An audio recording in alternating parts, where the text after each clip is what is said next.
Halo para pendengar, dimanapun kalian berada. Selamat datang di konten detail kecil, konten di mana gue mencari detail cerita, detail visual, referensi, dan juga easter egg di suatu anime. Karena sadar nggak sadar, keberadaan detail kecil bisa ngebuat kita semakin mengapresiasi anime itu. Nah, sesuai request dari salah satu sultan di Saweria, gue baru aja maraton anime Angel Beats beberapa kali dan berhasil nemu beberapa detail yang cukup menarik. Sekedar info buat kalian, Angel Beats adalah salah satu anime yang pertama kali gue tonton kurang lebih 9 atau mungkin 10 tahun yang lalu.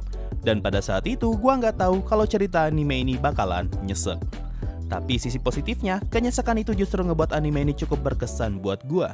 Dan setelah bertahun-tahun lamanya, akhirnya gue nonton lagi dan masih aja tetap sedih. Oh ya, kabar baik buat kalian, sekarang anime ini bisa kalian tonton secara legal dan gratis di aplikasi Bilibili atau B-Station. Oke, sudah cukup, langsung aja mari kita mulai.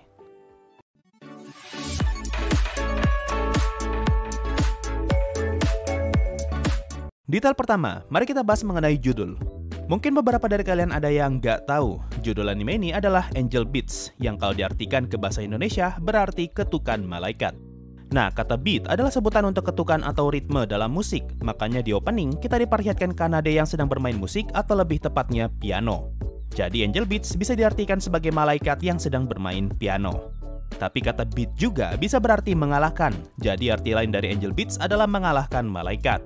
Makanya di episode-episode awal kita diperlihatkan kelompoknya Yuripe yang mencoba untuk mengalahkan Tenshi. Nah, mumpung kita masih bahas judul, kata beat juga bisa merefer ke heartbeat atau detak jantung. Nah, judul opening anime ini adalah My Soul Your Beats yang dinyanyikan oleh Lia. Kata My Soul bisa merefer ke jiwanya Kanade dan Your Beats bisa merefer ke jantungnya Otonashi. Jadi sebenarnya ya, judul opening anime Angel Beats adalah spoiler untuk episode terakhir animenya, di mana jiwa Kanade bisa bertahan selama ini berkat detak jantung milik Otonashi. My Soul, Your Beats. Detail kedua, di awal episode 1, Otonashi ngomong kalau dia ingin ke rumah sakit, lalu Tenshi menjawab kalau di dunia ini tidak ada rumah sakit. Orang-orang di dunia ini tidak mungkin sakit karena mereka semua sudah mati. Nah, kalimat ini bisa ngejelasin alasan kenapa tidak ada satupun orang ataupun NPC yang berada di ruang kesehatan ketika Otonashi tersadar. Karena apa gunanya menciptakan NPC yang berperan sebagai perawat atau penjaga UKS kalau tidak ada satupun penghuni dunia ini yang bakalan sakit. Detail ketiga, di episode 1 ini kita diberitahu kalau Yuripe dan yang lainnya menggunakan ruangan kepala sekolah sebagai markas mereka. Lalu setiap kali mereka berkumpul, Yuripe selalu saja duduk di kursi kepala sekolah. Nah, kalau kalian perhatikan di dinding ruangan, di sini terdapat beberapa foto yang terpajang yang kemungkinan adalah sosok kepala sekolah. Lalu kalau kalian perhatikan gambar yang paling kanan, di sana ada foto Yuripe yang juga ikut dipajang. Ini berarti pada saat itu, Yuripe sudah menganggap dirinya sejajar dengan kepala sekolah. Makanya dia tidak ragu untuk duduk di kursi kepala sekolah. Tapi kalau kalian nonton di Angel Beats episode spesial yang hanya beberapa menit, di episode itu kita sempat diperlihatkan ruangan kepala sekolah dan ternyata foto Yuripe sudah tidak ada. Detail keempat, setiap kali Yuripe memulai rapat, dia selalu menggunakan proyektor untuk menampilkan sebuah aplikasi dengan tulisan Briefing Manager. Nah, kalau kalian notice, di pojok kiri bawah aplikasi itu terdapat tulisan Takeyama Soft dan patent pending in the US and or other countries. Nah, nama Takeyama Soft sepertinya merefer ke karakter Takeyama atau Chris yang baru saja diperkenalkan di episode 3. Karena dia diceritakan sebagai karakter yang cerdas dan paham dengan pemrograman, maka kemungkinan besar Takeyama adalah orang yang menciptakan aplikasi Briefing Manager. Nah, yang menarik, meskipun Takeyama sudah mati, tapi dia tetap memikirkan mengenai paten dari aplikasi yang dia temukan ini. Detail kelima, masih di episode 1, setelah berhasil meyakinkan Otonashi, Yuripe pun menawarkan sekaleng kopi sambil ngomong kalau itu adalah Key Coffee. Buat yang gak tahu, Key Coffee merefer ke perusahaan bernama Key, yaitu studio yang telah menciptakan banyak visual novel terkenal, salah satunya adalah Angel Beats, Clannad, dan Little Busters. Nah, yang menarik, ternyata memang ada loh perusahaan asli bernama Key Coffee, dan itu adalah perusahaan asal Jepang yang sudah ada sejak 1952. Detail ke-6, di episode 6, Kanade ngejelasin kalau semua skill yang dia miliki digunakan sebagai bentuk pertahanan diri, sehingga dia hanya akan menyerang jika memang terpaksa. Nah, karena semua skill yang Kanade gunakan adalah skill pertahanan diri, makanya sangat masuk akal kenapa Kanade menyebutkan guard skill sebelum menggunakan skill yang dia inginkan. Detail ke-7, di episode 3, ketika mereka ingin menjalankan operasi untuk masuk ke markas Tenshi, Otonashi membayangkan sebuah pulau yang terbang di atas langit, dan setelah itu dia membayangkan lagi sebuah benda besar yang berjalan. Nah, apa yang Otonashi bayangkan di sini adalah kastil terbang Laputa yang ada di film Ghibli Castle in the Sky. Dan satunya lagi adalah kastil berjalan Halls dari film Ghibli juga yang berjudul Howl's Moving Castle. Detail ke-8, ketika operasi untuk memasuki markas Tenshi dimulai, Otonashi sadar kalau markas yang dimaksud ternyata adalah kamarnya Kanade. Otonasi pun menyalakan lampu kamar dan membuat semua orang panik. Nah, ketika lampu dinyalakan, kalau kalian notice, di atas meja Kanade terdapat pajangan malaikat. Detail ke-9, pada saat ujian di episode 5, Yuripe mengutus beberapa orang untuk mengalihkan perhatian agar mereka bisa menukar kertas jawaban milik Tenshi. Nah, setelah Hinata berhasil mengalihkan perhatian, sosok berikutnya yang diberi tugas adalah Takamatsu.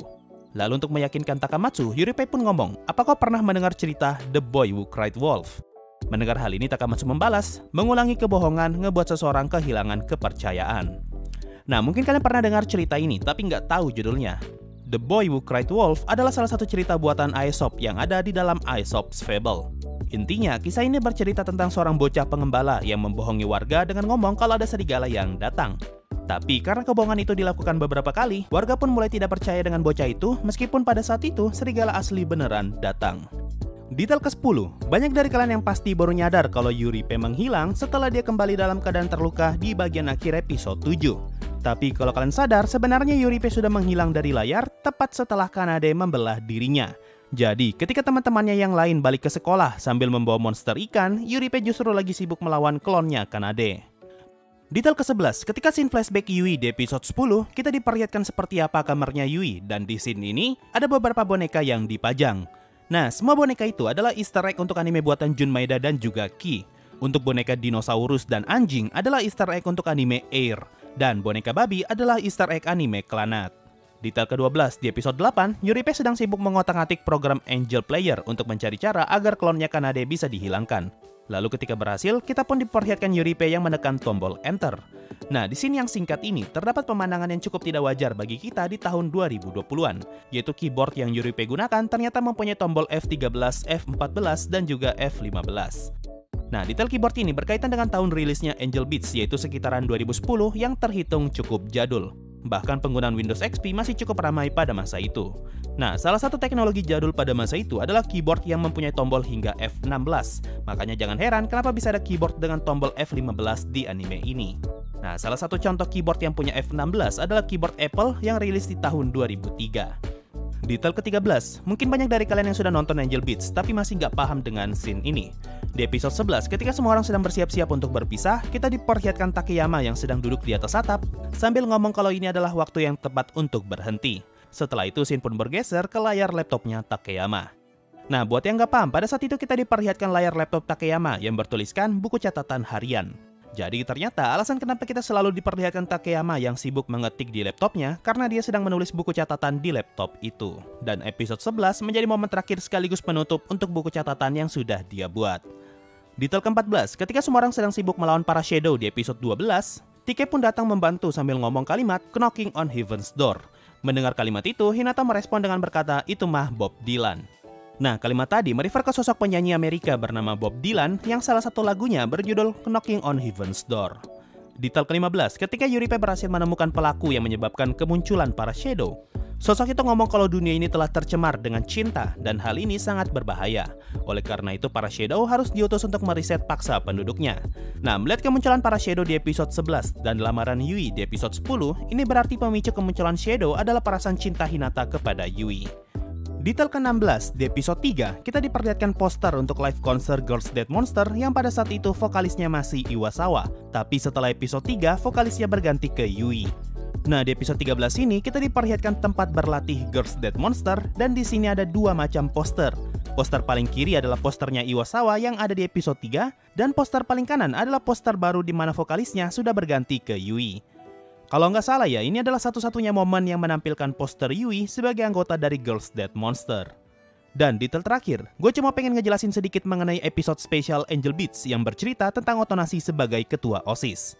Nah, buat kalian yang masih bingung sampai saat ini, apakah cerita ini canon atau tidak? Jawabannya nggak jelas. Kenapa? Karena sampai sekarang, autornya sendiri nggak memberikan kejelasan apapun mengenai episode ini. Jadi, buat kalian yang merasa episode ini canon dan merasa episode ini nggak canon, ya bisa dibilang kalian sama-sama nggak salah. Andaikan episode ini nggak canon, artinya ini adalah episode yang bercerita mengenai apa yang akan terjadi jika Otonasi memilih untuk tetap tinggal di dunia ini dan tidak bereinkarnasi. Nah, karena para siswa ngomong kalau Otonasi seperti menunggu sesuatu, maka ini berarti Otonasi masih berharap agar Kanade dapat kembali ke dunia ini. Sama seperti kisahnya si programmer, di mana dia kesepian karena menunggu sosok pujaannya yang tak kunjung kembali. Tapi jika episode ini canon, maka ini berarti Otonashi memilih untuk tetap tinggal dan mengambil peran Kanade sebagai Tenshi yang baru untuk membimbing jiwa-jiwa baru. Lalu sosok yang Otonashi tunggu adalah seseorang yang bersedia menggantikan dirinya sebagai ketua OSIS, sehingga Otonashi bisa bereinkarnasi dengan tenang. Lalu setelah berhasil bereinkarnasi, Otonashi ternyata terakhir kembali di masa yang sama dengan Kanade, dan mereka pun bertemu sama seperti yang ada di akhir episode 12. Nah, itu tadi semua detail yang berhasil gue temukan setelah maraton anime Angel Beats beberapa kali.